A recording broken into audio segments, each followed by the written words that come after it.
Валлахи аль-азим, это страшный хадис, но я должен его упомянуть, потому что среди нас молодые и старые братья, и все мы нуждаемся в наставлении. Передают, что Саубан, да будет доволен им Аллах, рассказывал, что посланник Аллаха, саллаллаху алейхи вассалям, сказал: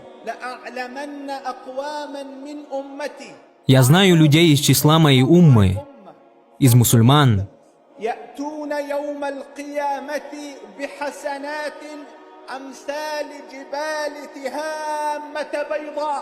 которые придут в судный день с благими деяниями, величиной с горы, светящиеся ярким светом». Затем посланник сказал: «Но Всевышний Аллах превратит их в рассеянный прах». Они будут рассеяны в прах. Все их благие деяния исчезнут. Сподвижники спросили: «О посланник Аллаха, опиши нам их качества, чтобы мы не оказались из их числа, даже не подозревая об этом». Посланник сказал: «Они являются вашими братьями, и они ваши соплеменники, и они непростые мусульмане.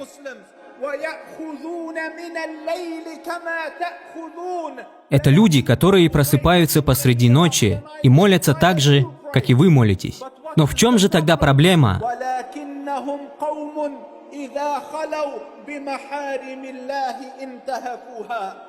Но стоит им остаться наедине с запретами Аллаха, как они нарушают их.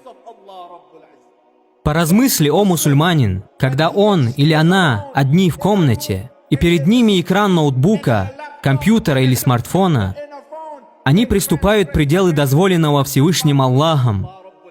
В поэме гласится об этом красноречиво: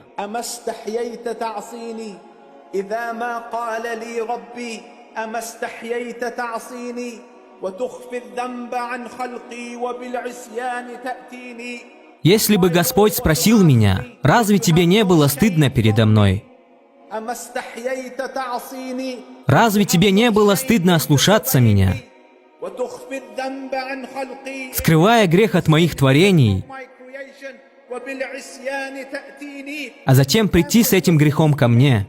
Ты пугаешься, когда кошка забегает в твою комнату, но ты не боишься того, что Всевышний Аллах наблюдает за тобой. Послушайте меня, о мусульмане, мне важно разъяснить вам это. Если грех в уединении совершается из-за слабости или по ошибке, и это не вызов Аллаху, то это обычный грех. Но если ты грешишь, осознавая, что твой Господь наблюдает за тобой, и это все же не останавливает тебя, и ты упорно продолжаешь грешить, то ты бросаешь вызов Аллаху, и Аллах сотрет твои деяния. Мои дорогие братья, будьте бдительны, как были бдительны наши предшественники. Пусть Всевышний Аллах дарует нам успех, и пусть Аллах дарует нам силы совершать много благих деяний. Однако будьте бдительны, чтобы эти деяния были приняты Аллахом. И пусть Всевышний Аллах примет от вас и от меня.